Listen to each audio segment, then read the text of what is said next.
This past week I was drawn to some videos by a man named Elon Musk. Great pioneer in aerospace technology and automobiles, fully electric Tesla automobiles, and AI, artificial intelligence. And I was deeply moved by Mr. Musk's intention for humanity to have a better life, a more beautiful life, a more expansive life. And he really has an intention for that.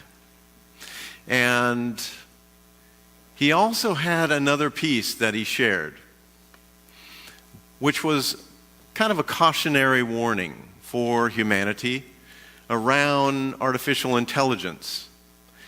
And I don't want to get into that too much, but what I did get out of that was a response within myself.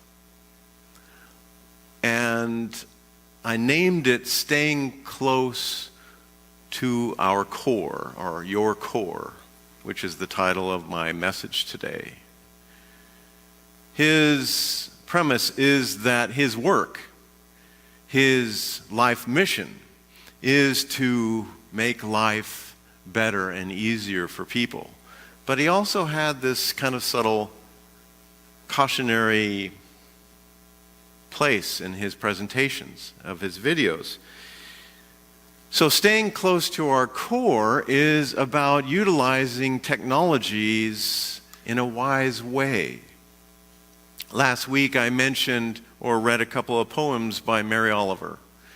And I have just been so served by her writing, her poetry, that I have another one here today.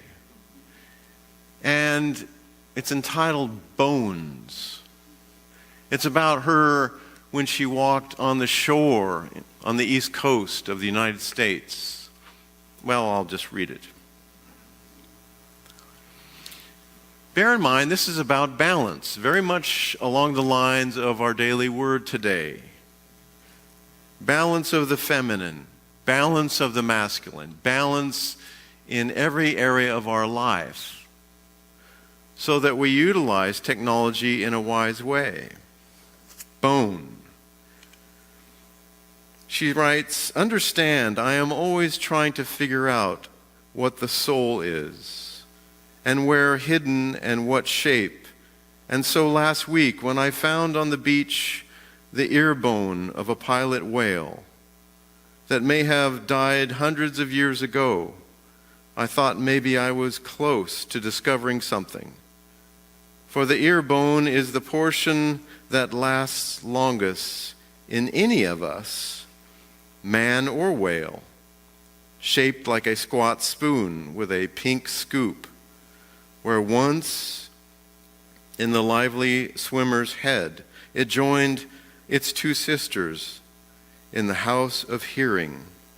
It was only 2 inches long, and I thought, the soul may be like this, so hard, so necessary, yet almost nothing beside me. The gray sea was opening and shutting its wave doors, unfolding over and over its time-ridiculing roar. I looked, but I couldn't see anything through its dark-knit glare.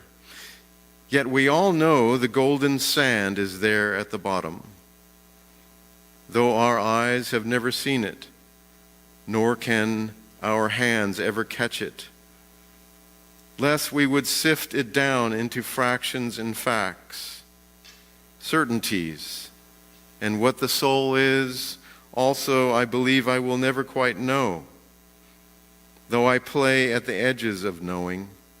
Truly, I know our part is not knowing, but looking and touching and loving, which is the way I walked on softly through the pale pink morning light. So it is a balance. It's interesting. I had no idea what the daily word was today, but I wrote about balance, and the daily word was balance. Are we in balance in our world? And feeling into the subtleties of life on the beach, watching for the beauty of ancient artifacts and relics, something that feeds our soul. Elon Musk warned against the possibility of soullessness in the quest for more mechanization of our world. And so I felt called to balance that out with, in this case, the feminine, the beauty of that side of each one of us, whether or not we're man or woman, that part of us that witnesses and watches and then goes within and then acts in a expressive way. Some of this content today may not be something that you're interested in. You may be a hugely extroverted person with not a sense of introversion, as Dr. Carl Jung called it, extroversion, introversion. But you know, I remember about 2 months ago, I went to a wonderful presentation by Mr. Tony Robbins. That man is an extrovert extraordinaire. Wonderful intention, wonderful way of moving people's lives to decrystallize emotional patterns that may have been set up within the individual. His intention is the freedom of people. But I can't help but know in my heart of hearts that Mr. Robbins, when he wakes up in the morning, would sit, no doubt, in his own quietness, his own inner beingness, or else he would never have the sensitivity to care enough about the freedom of the individual. And I remember Charles Fillmore, who was the co-founder of the Unity Movement, used to sit in the silence for up to 6 hours a day, going deeper and deeper and deeper within. And then he would, as he said, spring forth with a mighty zeal to do that which was his to do. He said that at the age of 92. Incredible consciousness, incredible man. He and his wife Myrtle established and earthed the Unity Movement, which was all about a process of being in the quietude of one's being, feeling into that which we call Christ consciousness and the guidance and the passion and the enthusiasm to do that which is ours to do.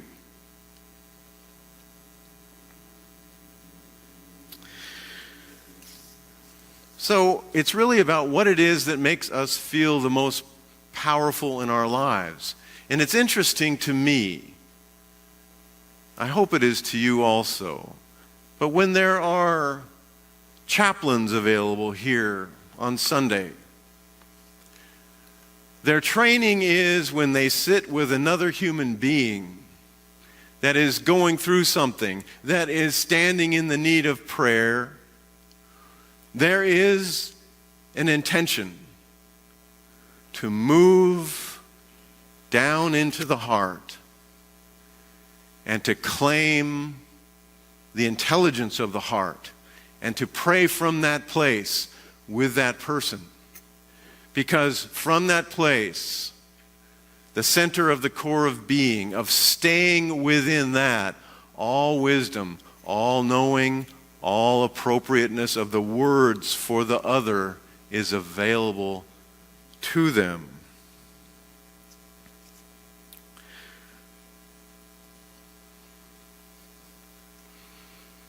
There's another man that I wanted to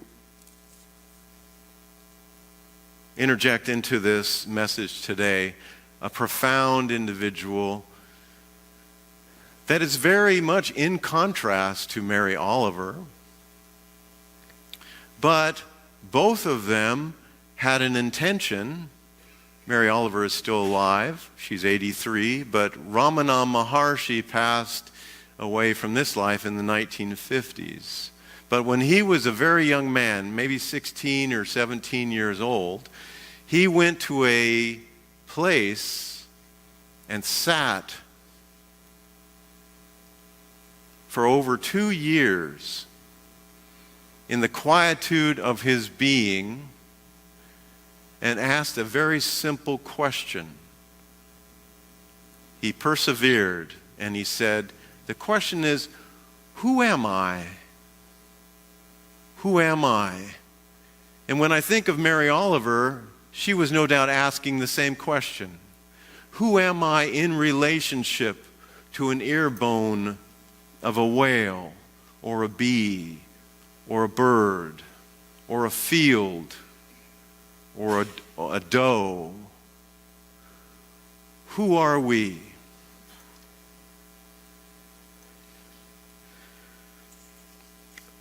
Ramana Maharshi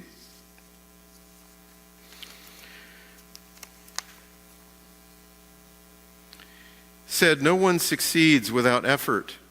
Those who succeed owe their success to perseverance. Perseverance. And I know that coming together on Sunday morning is about you feeling inspired, about you feeling uplifted, about you going out of here with a sense that you can do it. My intention also is that we persevere in our quest to know the actual truth of who and what it is that we are. A woman by the name of May Sarton stated, it always comes back to the same necessity. Go deep enough and there is a bedrock of truth, however hard it may be. Baruch Spinoza, a 17th century philosopher, said, do not weep, do not wax indignant, but understand. Understand. And what is it to understand? So I wanted to practice this.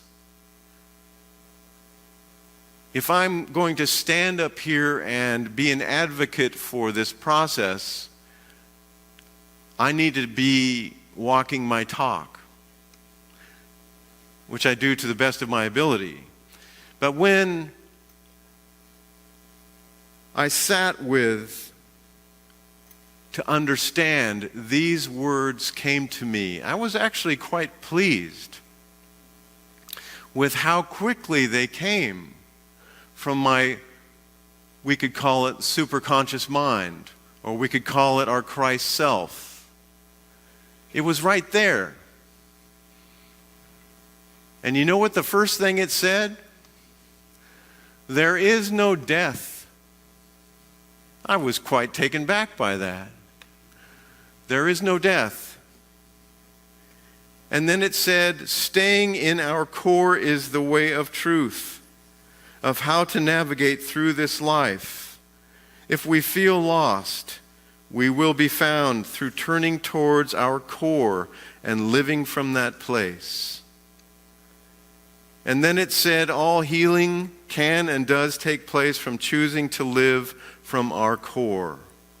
Forgiveness is realized through understanding that comes from living from the center of the core of being.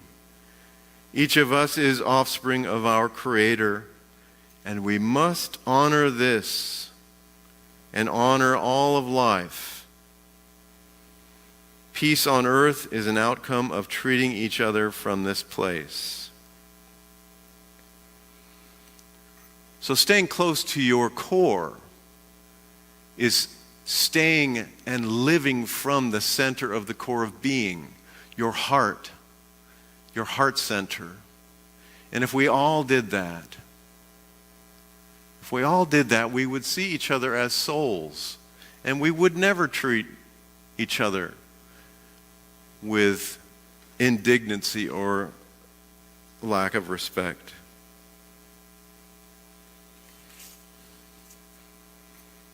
Is this making sense? So I want to give an illustration of a very brief and simplistic story that makes this point about living from the center of the core of being. My brother is a Boy Scout and was selling popcorn tonight. Not long after he and my dad got set up to sell, a guy came up to them to say, "I don't want any popcorn, but I want you to get sales. I want to be a blessing for someone. I'm going to give you $100, and I want you to give away $100 of popcorn to anybody who comes up." Apparently, the people that gave the popcorn to moms and kids could hardly process it. And that is the signature of living from the center of the core of being. I want to be a blessing to someone.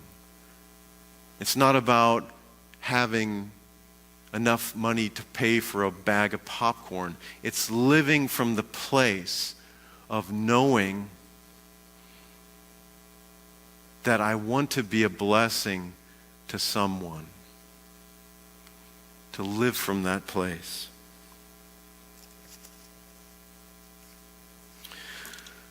So in this incredible, fast-paced world of increased technology, increased automation, increased artificial intelligence, there is something that arises within me that says, stay close to our core. Stay close to our heart. Stay close to the heart's intelligence so as to balance it all out. And to live in a way where technology is serving us and we're not serving technology. I feel that this is a core message for the times that we live in.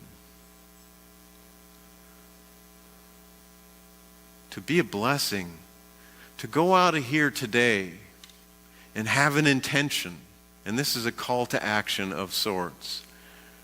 Go out of here today and have an intention like you did, like this man did in this story. Do something extraordinary, extraordinary for your fellow man or woman or children or whatever.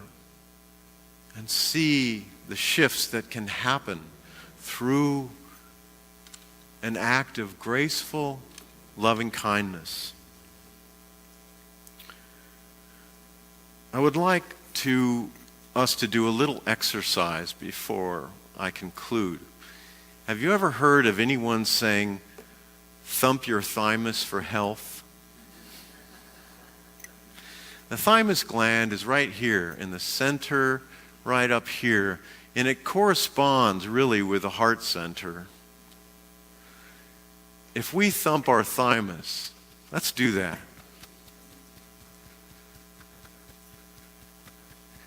Keep doing it for about 30 seconds. And after you stop, you'll feel a tingling.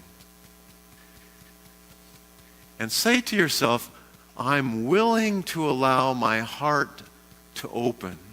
Let's say that. I am willing to allow my heart to open. Okay, stop and just feel the tingling in your chest. That's your heart center opening. All of the spiritual traditions that are coming from a place of authenticity nowadays are pointing to the heart center of living a life from the heart. Heart math, unity really is a heart-centered teaching, even though it's about utilizing the mind to create, to form. Inspiration comes from the heart. Goodwill comes from the heart. Joy comes from the heart. Grace comes from the heart. All of this is really the next step for humanity, to live from the center of the core of being, which is the heart. Jesus the Christ was a heart avatar. Paramahansa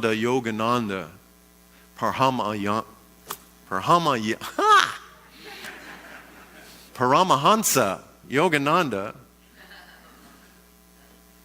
was a heart yogi. He loved the teachings of Jesus. These are beings that are heart beings. They had incredible intellects, incredible genius, but they lived from here.